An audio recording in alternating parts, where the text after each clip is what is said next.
Hello, my name's Genever. I'm an independent sheep and beef consultant, and I'm here this evening to talk to you about getting the most out of your permanent pasture. So the plan for what we're going to talk about is what it is, and then we need to think about the soil. We need to focus on grazing and nutrient management, thinking about how to improve the sward if that is what you're interested in, dealing with parasite control, and also a summary and also dealing with some questions. So when we define permanent pasture, we're really thinking about fields that were down to grass for 5 or more years, and it represents about 40% of the agricultural area. If we need to, it can be reseeded in that time, but it just needs to be continuous grass, particularly when the basic payment form needs to be submitted. And if we have got unimproved or semi-natural pastures and nothing's really happened to it for 15 or so years, then we have to seek approval from Natural England before we start doing anything to that field. And you can see on the screen in terms of the definitions of mechanical cultivation, so it is ploughing or harrowing, disking and rotivating, and chemical cultivation, which is the addition of fertilizers or soil improvers. So again, a lot of those fields that we have sort of put lime or we've done some work in the last 15 years won't need to seek an approval. And why is it important that we need to sort of manage this area of permanent grassland is it is a requirement from within the government to ensure that it is 95% of the reference area that was established in 2015. So, but in reality, when we talk about permanent pasture, it can be anything from flood meadows through to ridge and furrow through to a lay that's been down longer than 5 years. So it represents a huge variety of different fields, different geographical locations, and that in itself is quite challenging in terms of no field is quite the same.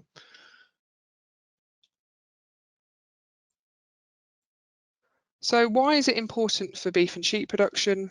We're interested in because of its carrying capacity, and by that I mean in terms of its ability to hold stock in the winter, and that's generally due to how it's structured, and also generally in terms of its organic matter. So it has an ability to hold stock a lot better than relatively new reseeds. It's resilient, so it's been there for generations, and something will return depending on the season. And it's a bit stoic, I suppose. So it's never going to have the highest yield or the highest quality, but it is providing that sort of the level of production that is important. High on gas, generally because it hasn't been cultivated in several years, if not many generations, there generally is high organic matter levels within that sward, and really it's the original diverse lay. So at the moment, a lot of people are interested in building in herbs and clovers into their lays, but if we think about permanent pasture, so the sort of old-fashioned hay meadows, we already have that diversity built into those types of swards. It's lower cost, so you don't have the cultivation cost and reseeding cost. So pence per kilo dry matter might be lower, however, you might have poorer quality. And so we have to think about in terms of the ability to grow and finish animals based on permanent pasture. It can be done, but not necessarily on every field. There's likely to be poorer yield again compared to a reseed where newer genetics are going in. It is likely that you won't yield as much as a newer reseed, but again, it depends on doing that reseed yield over 5 years, or it might average out to what that permanent pasture may achieve. So there are things to think about in terms of what you're chasing, quality and yield, and what that permanent pasture is already achieving. And the reality of why it's in permanent pasture is because it really can't be used for very much else.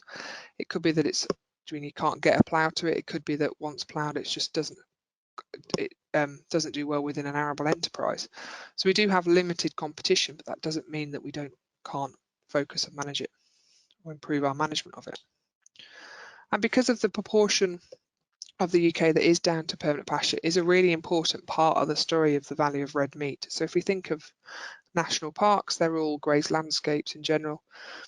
So it is part of the story and why ruminants are important in terms of the UK landscape.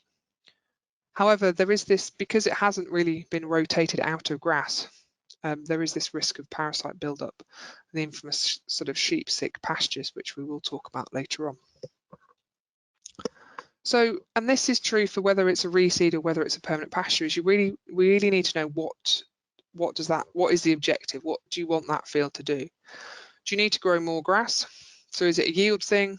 Is it a quality? Is it about improving the growth rates or the finishing capacity of that stock?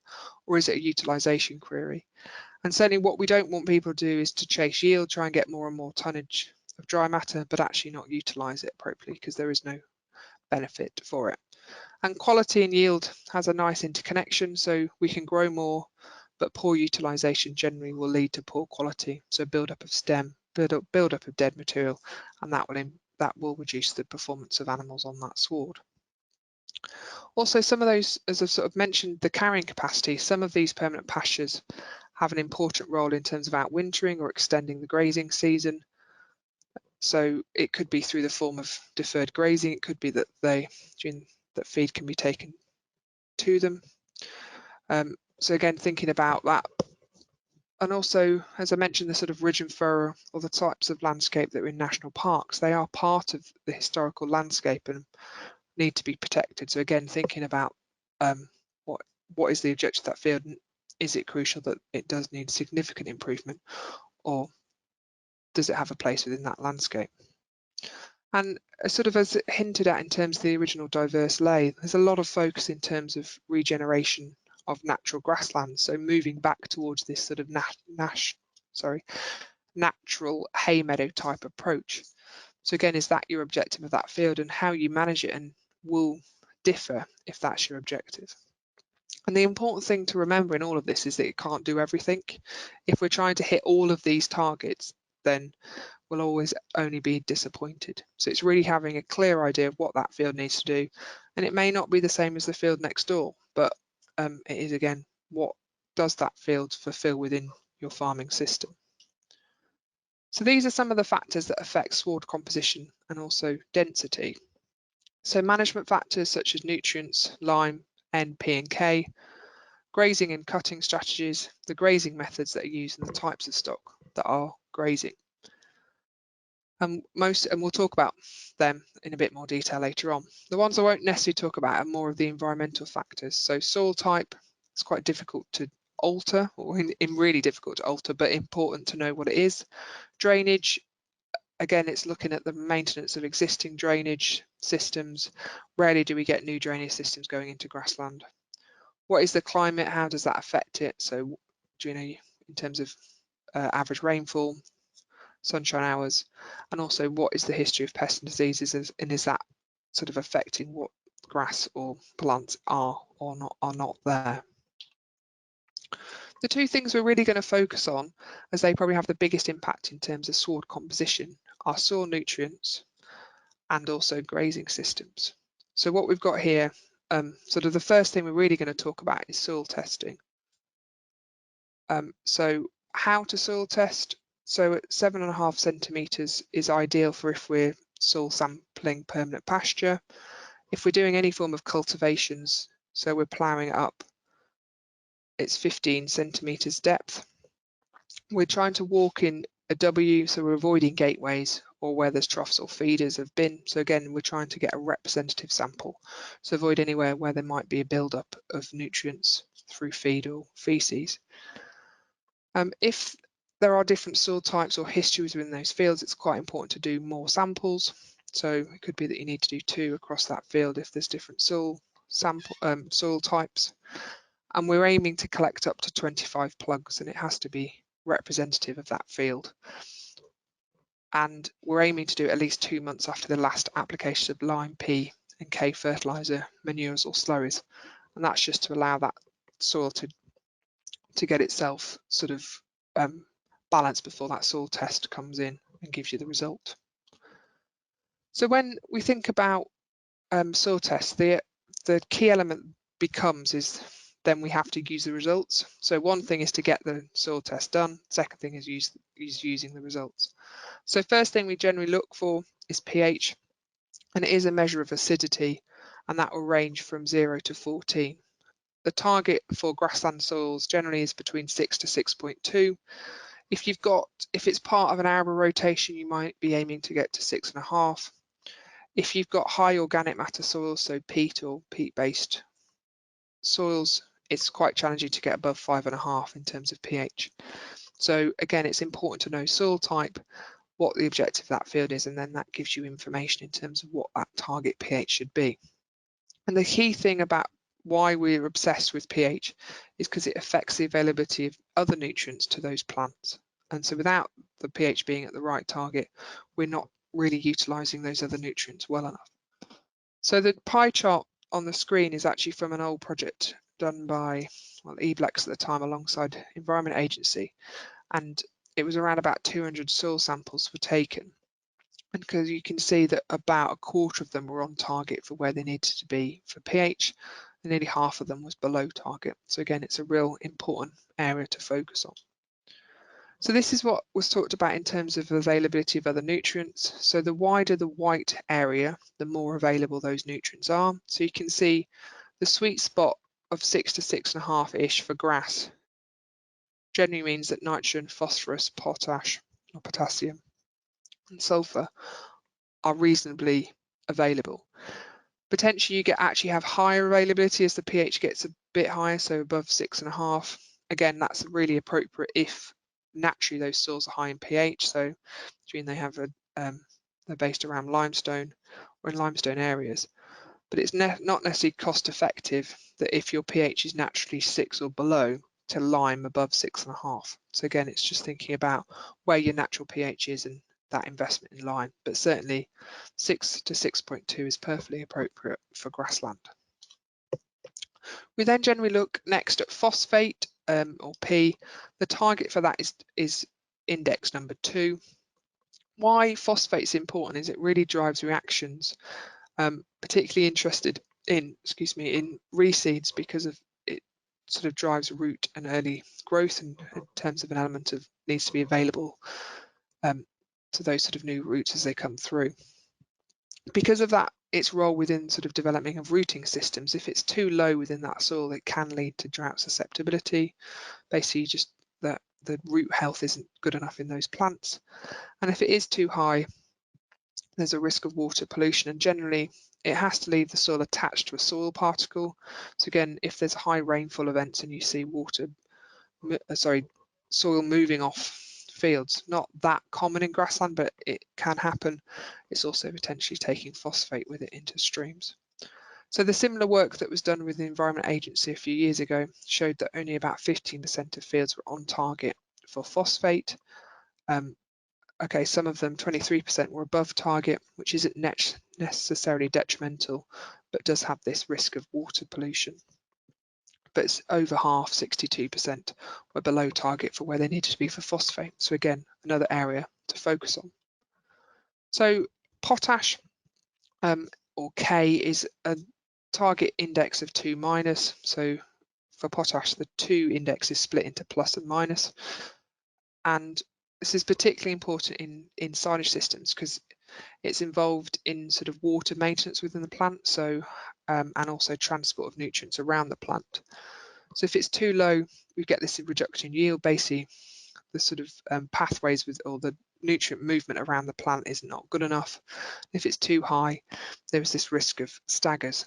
It's a relatively complex interaction between phosphate and magnesium and potash.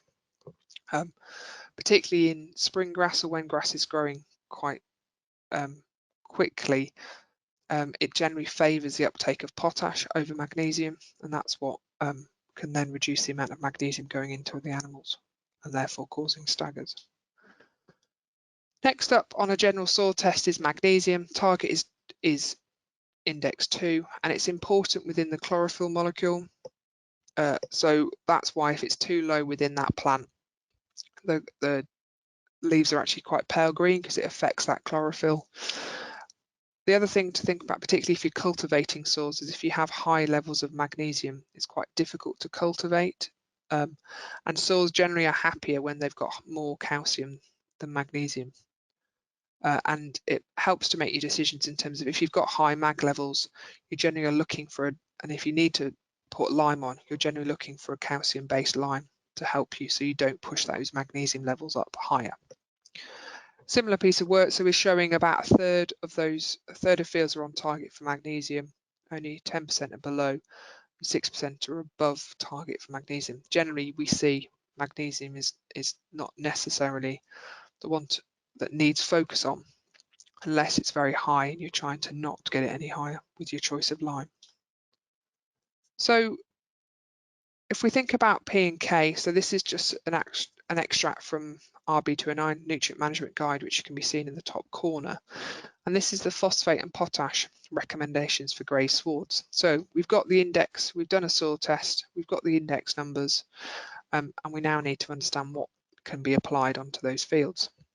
So this is for, as I said, grey swards, and we go 0, 1, 2, and 3. So for phosphate, if you had soil index, sorry, P index of 2, your phosphate requirement for the whole year would be 20 kilos per hectare.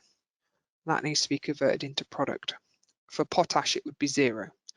And this is generally because for grazing animals, they return a huge amount of the P and K that's within the grass back through feces and also urine. So they have this, they don't really retain very much within their body. As you move to 0 and 1, why it's higher is because you're also giving additional P and K to try and build up soil reserves. So to try and shift that index. So next time you do a soil sample, it might have been a 1 and it's now gone to a 2. So that's why the numbers are different. We have to remember that manures and slurries count. So if you have applied them as part of your sort of nutrient applications, you need to take them off your total amount. And also speaks to a FACS advisor to get that sort of recommendation in terms of what should be put on those fields in terms of product. It's important to think about, especially for permanent pasture, if you're renting land in, or and also if you've got it on relative or short-term agreements, then what you can do, if you don't, it's not in your advantage to build up soil reserves, but your index is, say, at 1. You actually apply the recommendation for index number 2 because you're applying what the plant needs. So you're not applying in excess. So therefore you're not building up soil reserves, which then potentially the next renter will benefit from. So that's how you sort of can use this. If it's not your land, you can still apply P and K as to your requirements. And the other thing to think about, although you can't test for it in a standard soil test, which is nitrogen. And the important thing to think about nitrogen is that if you haven't got the pH, P and K correct, then you're not going to be fully utilising your nitrogen. The other thing is that if you've got high levels of white clover, it's fixing between 100 to 150 kilos of N per year. It's got to be at high levels, sort of 30% of the sward to get to that level. And then it's also asking yourself whether you've got the right species within that sward to use the nitrogen. So in terms of perennial ryegrass is probably the most efficient at using nitrogen. And then as you move towards more weed species, so the Yorkshire fog, creeping bent, they're less efficient at using nitrogen. So again, I wouldn't necessarily invest in a huge amount of nitrogen going onto swards that don't have the species that will respond to it. You're better off prioritising higher levels of nitrogen to other fields. The other thing, particularly on beef and sheep systems, we're sort of starting to play around a bit with when we apply nitrogen. So some still apply it in the spring, but actually they're using it more so in the late summer to push more pasture cover for the winter. So it means we take more grass through the winter and then have to potentially reducing feed costs. The other challenge is that sometimes if we apply it in the spring, we haven't got our grazing systems quite right, is that it just pushes the spring peak higher and we then chase quality for the rest of the season. So it's just to think about timing of nitrogen is important. And sometimes it's a sulfur query. So certainly there are sort of issues in terms of sulfur availability tends to happen in lighter soils and in high rainfall areas. But as there's less now being deposited from heavy industry, there's a general guidance of 20 to 30 kilos of sulfur per 100 kilos of nitrogen applied within grazing systems. And for silage systems, it's higher than that. I should have explained the graph on the left-hand side is looking at annual grass yield in tons of dry matter per hectare along the y-axis, and then application rate of nitrogen along the bottom. And you can see 3 areas. So green is very good grass growth class, average grass growth class is in blue, and browny colour is poor, very poor. And this is based on site. it's slightly based on site, but actually it's more driven by summer rainfall. So what is the yield potential of those areas? So it's worth looking at RB29 and seeing where your field are in terms of grass growth class and what are the potential response rates to nitrogen for those areas. Action number 3 is thinking about digging some holes. So AHDB, through their Great Soils program, has got some really useful resources. So one's Healthy Grassland Soils, gives you information about how to assess soil structure through the extraction, assessment and scoring of those soils, and gives you an idea of whether you've got a problem. Generally, remedial work, so aeration, sward lifting, tends to have the most impact if you've got scores of 4 to 5 on this Healthy Grassland Soil scale. The other thing we need to think about is earthworms. So the analogy I tend to use for earthworms is they're like the lions of the Serengeti. So although we know that soil biology is incredibly important, it's quite difficult to assess when we're just digging holes. While if there's a healthy population of earthworms, we know that there's obviously a healthy population of things they like to eat. So inferring that the soil biology is healthy. So when we're digging holes, we are looking, as mentioned, for earthworms, and what we also need to see is high numbers. So we're sort of looking between in a sort of 15 centimeters sort of cube. What you take out with a normal sort of spade size, probably up to 10-ish earthworms would be ideal. It will depending on the time of year, how much moisture is about. So what the recommendation is in terms of earthworm counts is you do it at the same time of year each year. So, and that's the way to see whether it's going up or down. We're also looking for a range of ages and species, and again the AHDB guide gives you how to identify different types, because if they're all the same age, potentially mean or site inferred by size, so if they're all the same size, generally means at some point everything's been killed off in one point and they've sort of started to regrow that population all from the same point. So we like to see this range in some big ones, some small ones, some that are sexually mature, some that are developing. And the other thing to just really quickly look when you're digging holes is root growth restricted. So what we like to see is loads of roots moving down the profile, so they can extract water and nutrients from deep within that profile. And some of the diverse layers are really focusing on this sort of diversity of root growth to sort of extract different minerals from within that profile.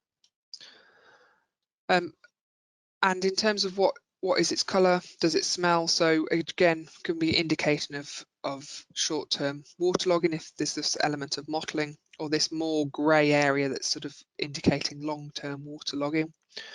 So you can see the mottling on the picture on the left-hand side, and more of the grey sort of area, but on both pictures really. And the smell is, if it's smelling slightly rotting, it's suggesting there's some anaerobic conditions within it. So again, thinking about where is it within that soil, what are the potential causes of it, and what can we do about it. And what we also like to see, similar to roots moving up and down the soil profile, we also, if there are cracks, we also like them to be moving sort of vertically. Again, water and nutrients can move up and down that profile easily. What we don't like to see is these horizontal cracks, which can infer plough pans or where discs have been working if you've recently reseeded it.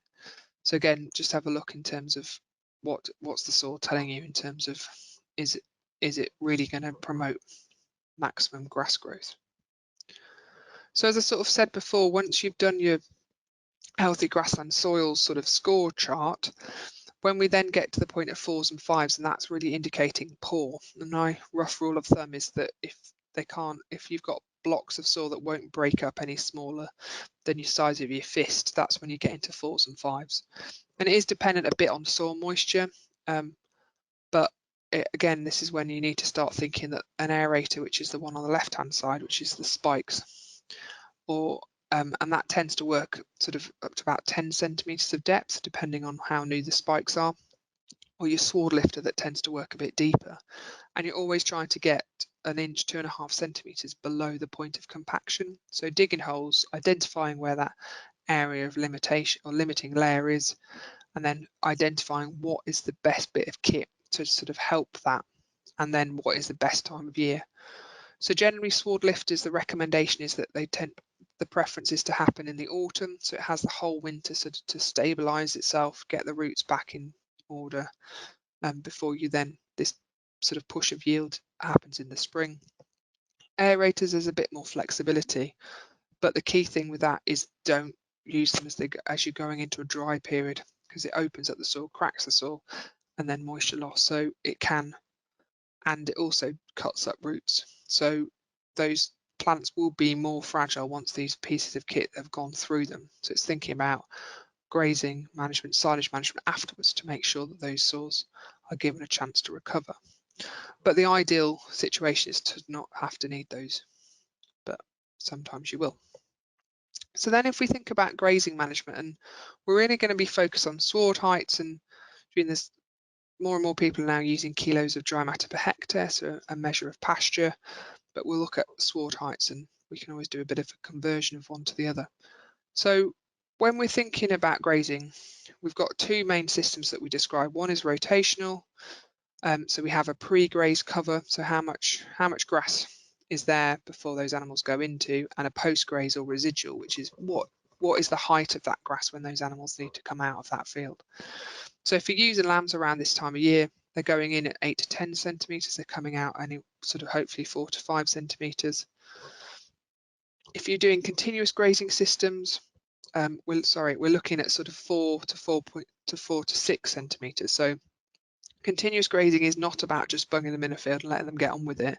It is about active management of those sward heights. So, if as grass starts to increase, potentially in areas of that field is being shut off, or more stock are added, or cattle are coming, or something happens to make sure that that sward height is maintained.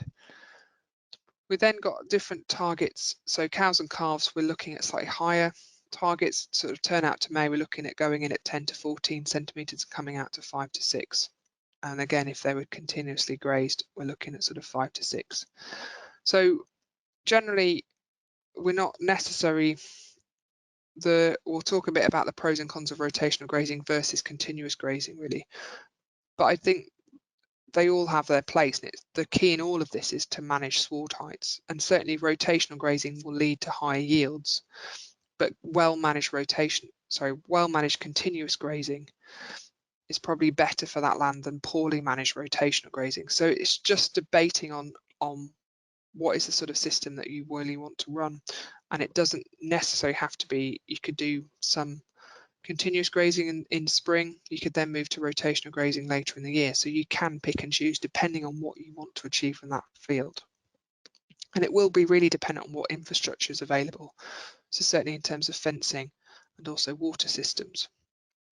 But the bit that why rotational grazing really drives yields on is because it allows this rest and recovery. So the fields are grazed well, and then a period of time, 2-3 weeks happens, and then that plant sort of expresses its full potential to recover, and it's ready to be grazed again, and the cycle continues. And as I mentioned, it's this idea of grazing pressure. So continuous grazing is about how can you adjust that field size or group size to make sure that you've got the same to achieve the grazing pressure. While some people think for that rotational grazing is easier, because if grass is getting away, you can just remove a paddock, or you can shut it up for silage, or you can do something else with it. So again, it depends on what system is your preference. And I think, as I sort of alluded to, it is this having this range of techniques. And the thing you want to ask yourself is, how do you want to spend your time? And a lot of it's to do with mindset. So certain people have tried rotational grazing and fell out with it and have now moved back to it. And so certainly in the last few years, there's been this real increased interest in people wanting to do rotational grazing again. And probably it takes 2 seasons, because at the minute, every season is very different. So it takes at least 2 grazing seasons to get that confidence in terms of what you're doing and how you're achieving it. And also about thinking about when is a good time to use that approach. And my argument for people who are starting rotational grazing is that using lambs in the springtime is the worst group that you can sort of try with, because you've got quite a difficult group to sort of adjust size, you can't really add things and take them away very easily. And you've also got a period of really high, quite variable grass growth. So again, if you're going to start this sort of these techniques, it's probably easier with an all grass wintering system or something similar to that, or weaned lambs, or something that it's more easy to manage group size, and certainly than using lambs. So here we've got Grass Check GB. So this is funded, the Beef and Lamb Fund, some of those farms within this project. There's 50 farms across GB.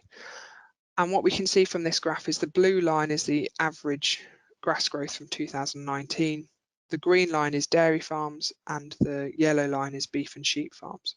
So things to take away from it is generally the grass growth has been below last year's levels all of this time, and that dairy farms are generally higher, and certainly in the last couple of weeks have really jumped up. A couple of factors that affect early, which was cold, wet soils, really hampered early growth.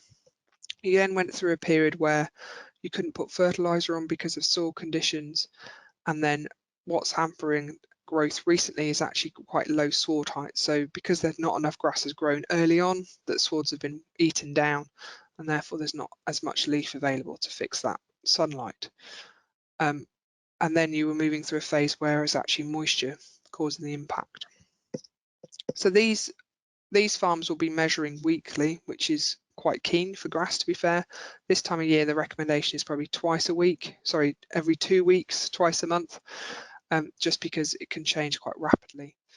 And if you are using plate meters on permanent pasture, it is worth adding 10% in terms of what that pasture reading says, just to reflect the higher density. So this is a particularly not very pleasant slide, but just shows this sort of, we've talked about supply, so this is really giving an indication of supply. So for example, in mid-April, we're looking for beef and sheep farms, we're looking at a supply of about 20 kilos of dry matter per hectare per day. When we fast forward, if we then convert this to what does that look like per ewes per hectare or ewes per acre, or livestock units per hectare. So at 20, you can see in the red square, it's referring to about 1 livestock unit per hectare, 9 ewes per hectare, or 4 ewes an acre. And ever optimistically, as we move through the spring and that grass growth starts increasing, we'll have to adjust our stocking density to make sure supply of, so basically grass growth is matched by the demand from those animals.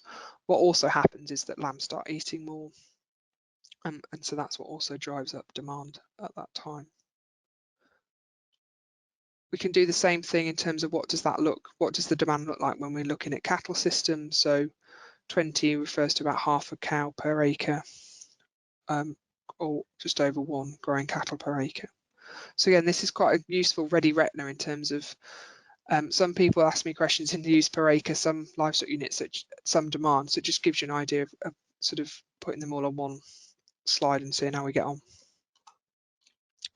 So what's important is if we look to the sort of spring block dairy systems, they're very much targeting a livestock units per hectare of over sort of 2, 2.5, 2.5. So we can start to see where they are in terms of demand. So they're looking at 44, 48, 52 kilos of dry matter per hectare demand, and what that refers to in terms of stocking density if we were looking at ewes or cattle. So the next thing to then think about is actually checking sward composition. So I would argue that we do not even think about reseeding or overseeding until we've got our nutrients correct and we've got our management issues addressed. So it could be that we've sorted a pH out and we've had 1 or 2 seasons of improved management of that sward.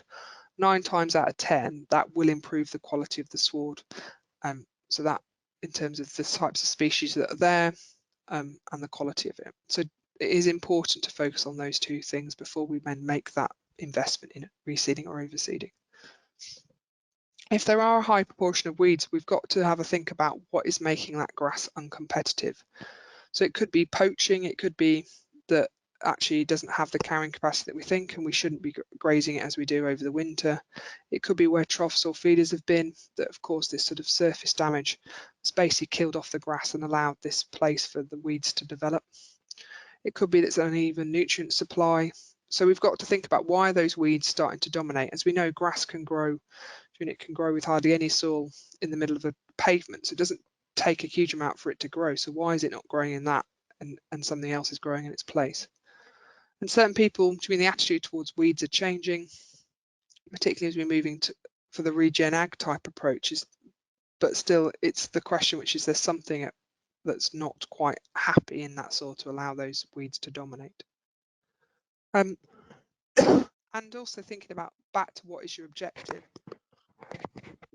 If you've signed up to environmental agreements, or in terms of if you're renting that land, what have you agreed in terms of what does that sward need to look like? What can or you can't do? And as I've mentioned a couple of times, this sort of regenerative approach, which is you can, if you're trying to target this more diverse pasture, you can do it by management, and it could be that the more conventional sward height, so going in at 10 centimetres, coming out at 4, is not what you're after. You're moving towards more tall grass grazing. Again, none of it's right or wrong, it's just different, but it's about focusing on what is your objective and how are you using your grazing systems to get there. This is just a really useful slide. It's relatively old information now, but this is based around reseeds, but it shows the sort of power of management, I suppose. So the fields were reseeded, and then the next season they were managed slightly differently. So one was managed for clover dominance, which tends to mean that it was kept relatively short. One was managed for grass dominance, so again, grass was kept quite long, shading out some of that clover. Intensive rotational grazing, so grazed hard, rested, grazed hard, rested. And then I would argue in blue is a quite common grazing system that we have, which is overgrazed in the winter and undergrazed in the summer and autumn. And so what was interesting to see, which is within a year, a full year of grazing, is that we can really quickly change the proportion of sown species, whether it's grasses or white clovers and weed grasses. So in terms of the ones that sort of maintained the sown grasses, the intensive rotational grazing system did well. This overgrazing, undergrazing actually promoted this high proportion of weed grasses to come in. So it just shows the power of management before, and again indicating that why spend money on reseeding until you've got the management sorted. And this is just to highlight sort of typical soil organic carbon levels. And organic carbon is generally about half organic matter, roughly. So this is just indicating grasslands, sort of arable and wetter, in the wetter side of Britain generally, in arable, dry arable areas. And you can generally see that grassland is always that chunk higher than those arable systems, irrespective of what the clay content is, always tracking higher. And the two things that are really going to be affecting that is generally cultivations, and also we have greater diversity in terms of the species that are within those grasslands. So that's a really positive news story in terms of the benefit of those grasslands. But what we also have to remember is grassland doesn't just keep accumulating organic matter. If it did, we'd generally be generating peatland, which we don't often. What tends to happen is that it finds an equilibrium, it finds a level where it sort of maintains itself, and then it could be that we change practices. So we could be adding more organic manures, or we could be moving to tall grass grazing, or we could be changing something within that field, and there might be a new equilibrium. So it might increase organic carbon, or it might decrease it. It can work both ways, but it doesn't just keep going up. That's the important thing to remember. And it does take a while, and some of the really impressive results you're starting to see in terms of that build-up of organic matter, you also have to think about how it's been sampled. So is it the whole soil profile that's been looked at, or is it the top sort of 10-15 centimetres that's been looked at? But certainly grassland does have an important role, but it doesn't do this straight line, doesn't just keep building. And also the irony is that as our soil biology gets healthier and we have more bugs and beasties in that soil, they are eating it quicker, so they need more and more and more feed, and so the turnover is actually increased because you've got more sort of bacteria, worms, beetles, all of those things to then eat that organic matter. So in terms of if we are thinking about overseeding, And this is, I mean, this is all part of, I mean, as I've quite clearly said, thinking about nutrients, thinking about grazing management, and then we think about overseeding. But if we're going to do it, we need warm soils, and so summertime, ideally, but with moisture. We need low competition, and so it needs a harsh harrow, so really 40% of ground needs to be seen, so it does look a bit like you've killed it. After silage cut or a hard graze can also be useful. And what's interesting is that if we think of what happens to grass growth, is that it sort of peaks May, June time and then drops down depending on moisture, July, August. So again, you've got, not only have you got warm soils in summertime, but the grass is not as competitive at that period as well. So good seed to soil contact, so that's driven by the low competition, which we've discussed, and also what kit you choose. So it can be scratched in, and it is dependent on good soil structure. So that links back to just assessing soil to make sure it's where it needs to be. The other thing we have to always think about is that the types of grasses and clovers that are in overseeding mixes that are sold tend not to be long-term types. They tend to be bigger seeded varieties. So in the form of ryegrass tends to be tetraploids. Seed size is important because it's basically got more reserves in to be able to then push up those seedlings. And although people attempted to do it with chicory and plantain and those sort of deeper rooting to sort of give more resilience to those sort of pastures, depending on your soil structure, but it can be quite challenging for plants with deep tap roots to get itself established, just because the in an overseeding situation. So people are trying it, but it's not as successful as if you put it into a normal reseed. And then it could be, so that infers that an overseed can be a bit of a short-term sort of top-up, really. So it could be that actually the move is for a full reseed, but because of the regulations permanent pasture, you have to then put it basically back to grass, and that can be a challenge in terms of trying to break this sort of pest and disease cycle. And it's doing a reseeds is they're a commitment both in terms of time, cost, and risk. So it's not as cheap as overseeding, and there is a higher risk, but if it does work, it will generate more yield. But it is just worth thinking about how and the types of kit and whether it's a direct drill and whether the soil structure is good enough to be able to seed it direct.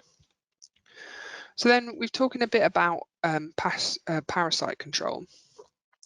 So what we'll tend to see and why this sort of sheep sickness comes through with permanent pasture is generally, particularly if you've got ewes and lambs on the farm, it's very difficult to find fields that haven't seen them the previous year. So they generally always tend to be in the high risk category based on this graphic. So we can potentially, so we have some sort of rotation of stock, we can, especially if you've got cattle on the farm, so certain times that block might be grazed by cattle one year and sheep the next, that will help to reduce it down to a medium risk. But it's impossible to get to low risk unless we're going into like full silage or hay, so it seems no sheep the previous year. So it's back to that thing, is can't do everything. So permanent pasture will always have a high or medium risk in terms of parasite control, just because it's generally seen sheep in the last year or so. But what we can do is use this sort of a farm pasture risk map to allocate grazing. So worm control manual, which is you can see in the top, goes through this in more detail. And so I've sort of mentioned we can use silage and hay and cattle to reduce that risk. So if you've got a particularly affected sward or field, then again it's about applying these different techniques to try and see whether you can just reduce that parasite from high to medium perhaps. The other thing to do is that we can use fit or fat dry use, so post-weaning, to reduce contamination. So what they do is, particularly if they're grazed tight and sort of maybe through a sort of rotational grazing system, they're mopping up the larva. So they ingest the infective larva, and because they're in good condition, they haven't got this draw on them from lambs or anything, or pregnancy, they've got their full immunity, and so they basically kill off those worms, and that's what can help reduce contamination too. So there's a couple of options for those fields that are badly affected. The other thing is that we sometimes have a tendency to actually manage these permanent pastures quite with relatively low sward heights, and that increases the risk of ingestion of these larvae because they're basically concentrated at the base of the sward. They can move up and down, but making them graze tight to the ground increases the risk. We need to monitor stock using fecal egg counts, and that gives indication in terms of the contamination level of those fields and also triggers treatments. But we also need to ensure that those treatments are effective, so there is requirements for testing for resistance or doing a certainly a fecal egg count post-treatment to make sure that the levels have gone down. So to summarise really, we need to understand the objective of the field, and that's what it does well and what it doesn't do well, and work to its sort of pros really. What plants are there? And there's various guides in terms of being able to identify different types of plants, grasses, clovers, and what do you want. So do you want a ryegrass clover dominated sward? Do you want a more herb rich? What do you actually want to achieve from that field, and how are you going to manage your grazing and your nutrients to achieve that? Thinking about your soil tests, dig some holes to work out what's happening in terms of soil structure, and then think about how that field is being managed, both in terms of grazing and silage, and how that can be used to impact on parasite control. Thank you very much. Thanks, Liz. That was really interesting. We've got a few questions already. I would just like to highlight a few of our resources. So we've got the Improving Soils for Better Returns and Improving Pasture for Better Returns manuals, which may be of interest. So Liz, we've got a couple of questions. If your soils and grazing strategy are good, can you get the same output or animal performance out of permanent pasture as a reseeded field? I think the first 1 or 2 years of a reseed is, when it's absolutely flying, it's quite challenging to outperform that from a permanent pasture perspective, particularly if you've got control over parasites. If we average it out, the performance over, say, 5 years of a reseed, then I do think well-managed permanent pastures can sort of match it. So it depends.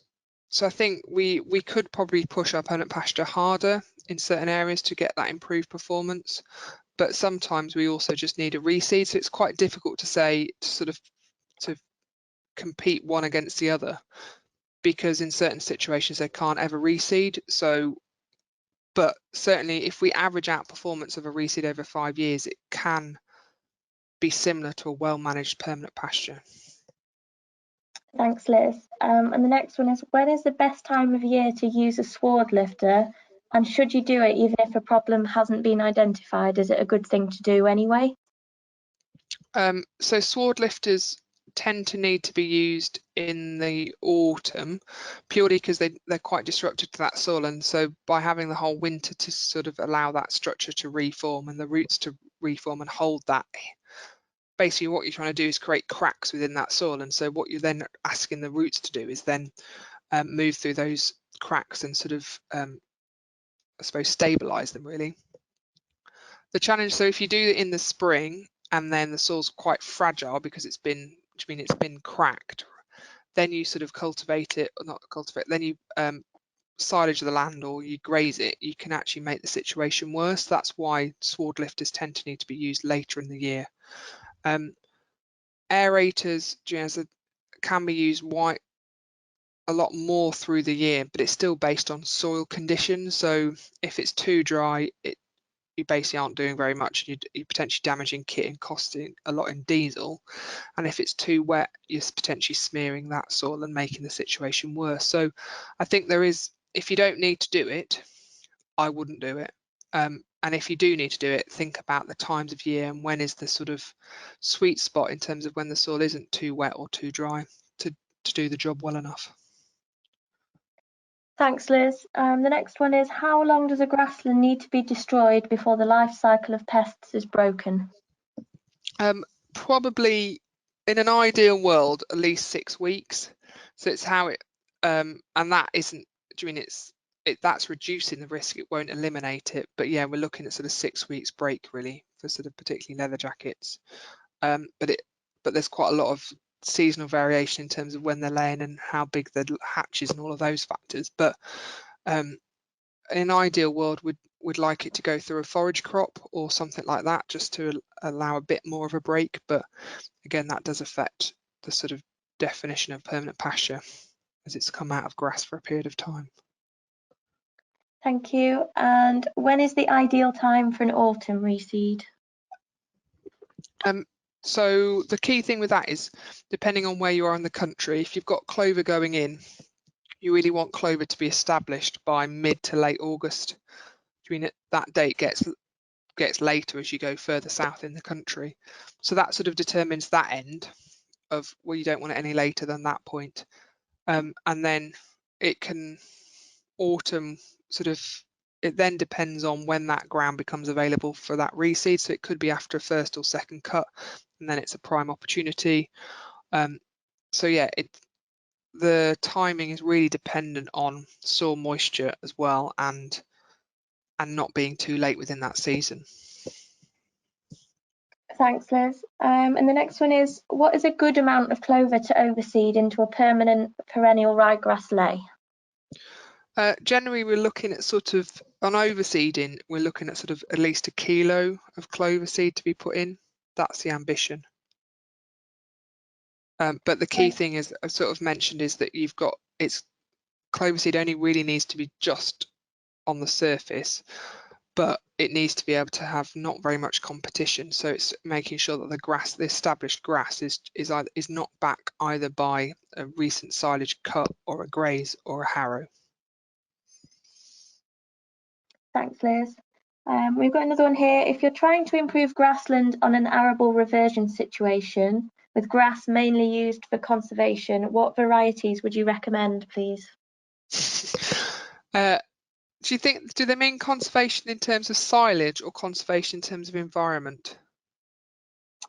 I'm not sure on that one. Sorry. Can you just read the question again? Sorry. If you're trying to improve grassland on an arable reversion situation, with grass mainly used for conservation, what variety would you recommend? I'm assuming it's for silaging. That's what I'm assuming. Yep. So we're then looking at the sort of more specialist silage type. So they generally are going to be within an arable regeneration, isn't it? So a perennial ryegrass Timothy type base sward will generate really good in terms of silage quality. Timothy is more dominant within hay type sward. So again, it depends on what that end market is for that product. If it is, again, for silaging, so we're looking for medium to large leaf white clovers, and also red clover can have a part to play within that silage system. If it is for an environmental purpose, we are moving more towards more herbs. The challenge is, so chicory and plantain, although they can be ensiled, chicory in particular can be quite difficult to manage within wrapped silage bales because it's quite thick stem, can cause some problems in terms of piercing the plastic. So you have to be just quite careful in terms of the selection of some of those if you're going to take it through to baled silage. So that's a bit of a mixed answer, but it depends on, back to what's your objective for that field. You can do most perennial ryegrasses and timothies, and all of those grasses will make really good silage. It just depends on cutting date and making sure you've got a relatively narrow heading date window of the varieties that you choose. Thanks, Liz. We've got a comment here. I have a lot of moss. Any tips?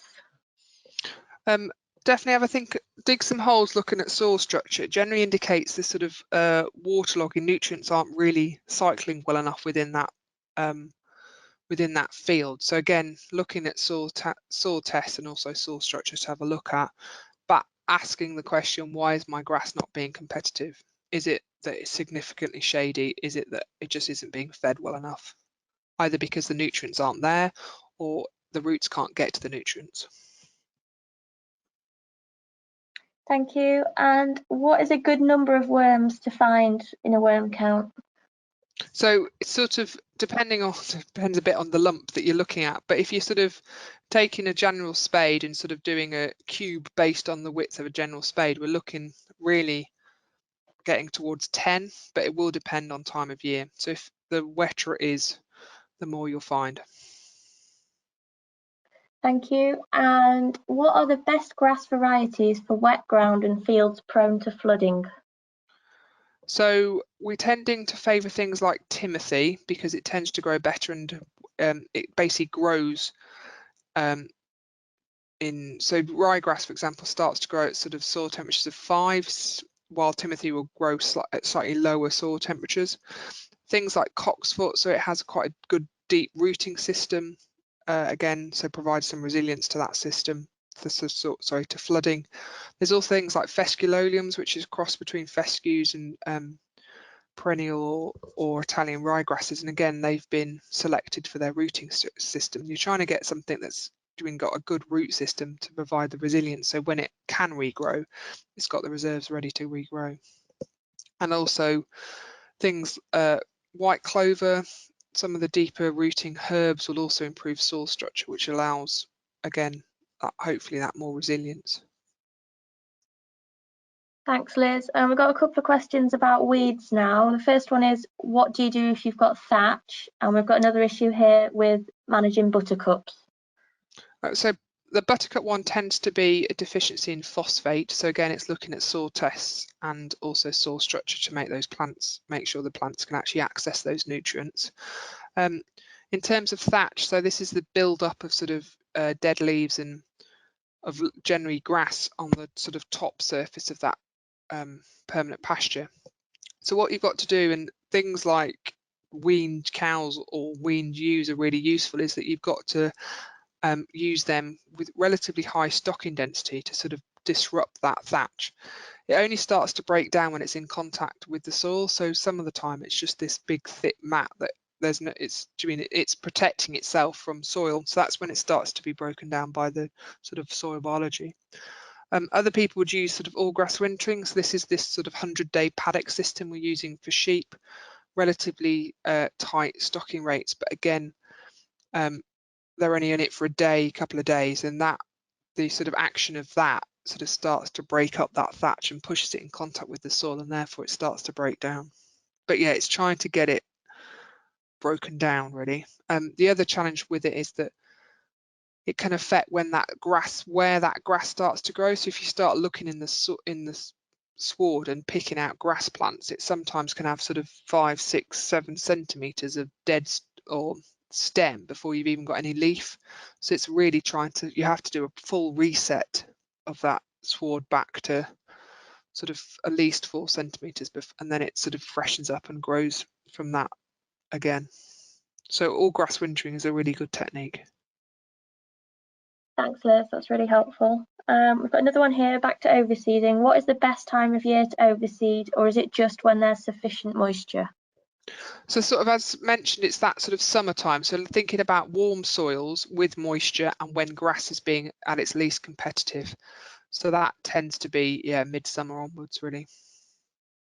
Thanks. And you've mentioned soil pH should be 6 to 6.2. What should they do if they're on alkaline soil? So there is some advantage of having high pH soils, as sort of indicated by that slide. There's, in terms of what we don't really start to see much problems until pH gets sort of above 7.5. So, and at that point, the challenge is you're sitting on a massive lump of geology that isn't going to be that easy to change. So certainly things like nitrogen fertilizer does have an acidifying effect, so that will locally bring down the pH within that soil, but you're not really going to change the big lump of rock you're sitting on. So unless you've got it relatively really high pH, it's not something to that worry about really. The other thing is then thinking about crops that really like high pH soils, so lucerne and sainfoin and those sort of crops really like those sort of high pH soils. Thanks, Liz. We've just got a couple of questions left. What are the best management options for minimising rushes? Comes a lot back to pH, so again looking at lime levels, and again could be quite localized sort of issues in pH, so it could be in certain areas of that field where high levels of organic matter means that the pH is lower. It also could be poaching, so again giving an entry point for those rushes to develop, but a lot of it's driven by pH and drainage. So people have seen an increase in rushes, particularly when involved in environment schemes, when they've changed the sort of management practices involving regular cutting or pH or liming. So yeah, going back to basics of liming and drainage, and then thinking again, why is that grass not being competitive and allowing those rushes to dominate? Thanks, Liz. And the final question is, what are the thoughts behind diverse swards and soil carbon? So diverse swards, a lot of it's to do, the principle is based on, if you've got diverse plants above the ground, you've got diverse roots below the ground. And soil carbon is really about soil organic matter, which contains carbon being stored below the ground. And a lot of the time that's being stored in dead or dying, sloughed off, whatever you want to describe it, either leaves or roots. So if you get more diverse roots going down into different elements of the profile, when those roots sort of no longer act as roots, they sort of put organic matter in different places within that soil profile. So that's but we also have to remember that but standard grass and clover swords can also achieve some of that too. So it's not, the organic matter buildup is really driven by lack of cultivation and sort of diverse plants, and that doesn't have to be necessarily diverse swards in the form of herbs and plant and clovers. It can just be in terms of a few more species than just one. Thank you, Liz. We have reached the end of the questions. So thanks very much for presenting for us today. That's okay. And you can catch up on any other AHDB Beef and Lamb webinars on the YouTube channel. Thank you for listening, everyone at home, and thanks to Liz. Enjoy the rest of your day.